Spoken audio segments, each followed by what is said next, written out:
हमारे पास में एक प्रश्न आया था इसी नंबर पर। ब्रदर का नाम है राजेश कुमार। हाँ। उन्होंने पूछा है कि क्या 40 डेज फास्टिंग करना ज़रूरी है। जैसे आप जानते हैं कि अभी वो लेंट सीजन जो चल रहा है, तो रोमन, जैसे आपका भी बैकग्राउंड रोमन कैथलिक का रहा है, तो आपको भी पता होगा कि 40 डेज का जो फास्टिंग होता है during this time, lent day, हाँ। यस, लेंट डे, तो वो करना ज़रूरी है क्या एक विश्वासी को? मैं कैथलिक वाला हूँ, पहली बात तो आपको क्लियर कर दूं। जैसे सलोमी ने कहा, हालांकि मेरी डॉटर है, ये भी कैथलिक थी, लेकिन जब हमने सत्य को जाना हम टोटल बाहर आ गए और एक झटके में बाहर आ गए, ठीक है ना, वो बात अलग है। देखिए, जीसस का 40 डेज का फास्टिंग का और अभी इनका जो कॉन्सेप्ट है लेंट डे वाला, इनका जो 40 डेज का फास्टिंग है, इसका आपस में कोई मेल नहीं है, आपस में कोई रिश्ता नहीं है। वो कॉन्सेप्ट अलग है, ये कॉन्सेप्ट अलग है। 27 एडी में जीसस का बपतिस्मा, 27 एडी में जीसस क्रूस पे मरा, 31 एडी में। कितने साल का गैप है? लगभग 3.5 साल का गैप है, ठीक है ना। अब बताओ 40 दिन का फास्टिंग यहां पे कहां फिट बैठता है?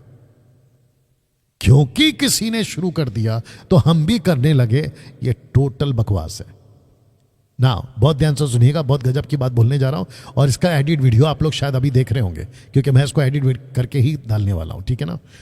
देखिए, पहली बात तो यह है, 40 डेज फास्टिंग हो, 80 डेज फास्टिंग हो, 10 डेज फास्टिंग हो, 21 डेज फास्टिंग हो, 7 डेज फास्टिंग हो, 3 डेज फास्टिंग हो या 1 डे फास्टिंग हो, आपको सबसे पहली बात यह समझना जरूरी है कि आपको फास्टिंग करना क्यों है। यस, ये बड़ा क्वेश्चन है कि करना क्यों है। अगर किसी ने कहा कि फास्टिंग करो, फास्टिंग करो, पास्टर ने कहा फास्टिंग करो, उसने कहा फास्टिंग करो, दोस्त ने कहा फास्टिंग करो, चर्च फास्टिंग करे तो मैं कर रहा हूं, मेरा सवाल यह है, फास्टिंग करना क्यों है? नंबर 1, क्या आपको पवित्र आत्मा चाहिए? क्या उसके लिए फास्टिंग करना है? यह बिल्कुल गलत है। क्यों पता है? क्योंकि जिस दिन आपने अपना उद्धार पाया, उसी दिन Ephesians chapter 1 verse 13, Ephesians chapter 4 verse 30 में लिखा है कि आपके ऊपर पवित्र आत्मा की छाप, the seal of Holi spirit लग गई है। इसका मतलब यह है कि आपके पास में पवित्र आत्मा आ चुका है। पहला कुरिन्थियों 12 का 3, 4, 5, 6 में लिखा है कि बिना आत्मा के आप परमेश्वर को, परमेश्वर यानी यीशु को प्रभु बुला ही नहीं सकते। रोमियो की किताब उसका 8वां अध्याय कहता है, अगर किसी में परमेश्वर का आत्मा नहीं है तो वो उसका जन नहीं है। पहला कुरिन्थियों 3 का 16 कहता है, क्या तुम नहीं जानते कि तुम परमेश्वर का मंदिर है और परमेश्वर का आत्मा तुम में रहता है? तो क्वेश्चन उठता है कि आपको पवित्र आत्मा पाने के लिए फास्टिंग क्यों करना है? Waste of time, waste of energy, ये निकाल दो दिमाग से। नंबर 1। नंबर 2, कहते हैं कि डैनियल भाई हम फास्टिंग इसलिए करें क्योंकि हमको दान चाहिए। ए भाई, आपको दान पवित्र आत्मा अपनी मर्जी से देगा, आपकी मर्जी से नहीं। एक वचन पढ़ लीजिए इंग्लिश में पढ़ना है आपको। 1 कोरिन्थियन चैप्टर 12 वर्स 10, पहला कोरिन्थियों 12 का 10, 1 Corinthian chapter 12 verse 10, 1 Corinthians chapter 12 verse 10। आपके पास जो वर्जन है पढ़िए। या यस सुमन, ओके। एक सेकंड। और कोई कमेंट्स अगर आ रहा है, अगर ऐसा कोई कमेंट्स है जो अलग टाइप का है, समझ गए आप, तो मेरे नोटिस में लाओ।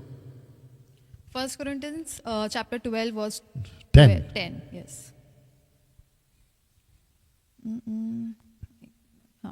To another the working of miracles, to another prophecy, to another discerning of spirits, to another diverse kinds of tongues, to another the interpretation of tongues. But all these worked that one and self same Spirit, dividing to every man severally as he will. As He will. he will, not your will. You understand? पवित्र आत्मा तय करता है कि आपको कौन सा दान देना है। आप नहीं तय करोगे कि कौन सा दान आपको चाहिए। ये बहुत बड़ा एक, क्या कहते हैं ना, ट्रैप, एक बहुत बड़ा, क्या बोलते हैं, फंदा है लूसीफर की तरफ से। मांगो मांगो मांगो मांगो। आपको पता है, सलोमी ध्यान से सुनना, और यहाँ पे लिखते हैं, आपको पता है जब ये उपवास करते हैं और पवित्र आत्मा इनको जब दान नहीं देना चाहता, क्योंकि वो नहीं देना चाहता, वो अपनी मर्जी से देगा, जब इनको नहीं मिलता है ये अपने विश्वास से भाग जाते हैं। बहुत सारे पास्टरों ने अपने चर्च के लोगों को निराश करके रखा हुआ है। सबको मिल रहा है, मुझे क्यों नहीं मिल रहा, उसको मिल गया, मुझे क्यों नहीं मिल रहा है, और उसके चलते तुम बैकस्लाइड हो जाते हो, ठंडे पड़ जाते हो।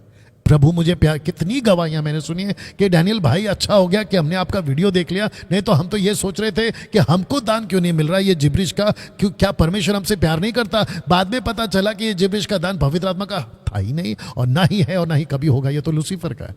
वो तो बच गए बोले हम डैनियल भाई आपकी वजह से। तो वैसे ही कह रहा हूं कि फास्टिंग की जरूरत आपको क्यों है। नंबर 3, परमेश्वर को आपके तपस्या से कोई लेना देना नहीं है।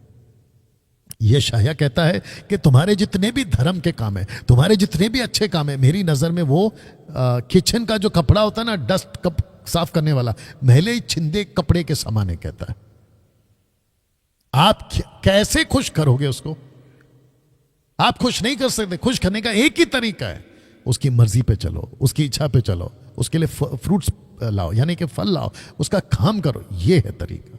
तो लेंथ डे का कनेक्शन बाइबल में नहीं है, नहीं है, नहीं है।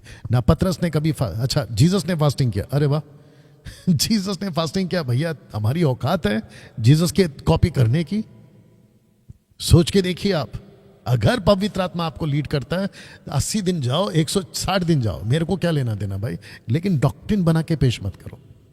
यस एब्सोल्युटली, जो आपने बोला वो बहुत ही ना एक्चुअली अभी लोगों के बीच में ये अवेयरनेस लाना बहुत ज़रूरी है। जी। क्योंकि जब हम एक सर्कल में रहते हैं तो सभी के लिए एक ही चीज़ होता है कि अरे है ना, आप तो क्रिश्चियन हो, आप तो कैथलिक हो, शायद आपका फास्टिंग का ये पीरियड चल रहा होगा या फिर लेंट डे चल रहा होगा।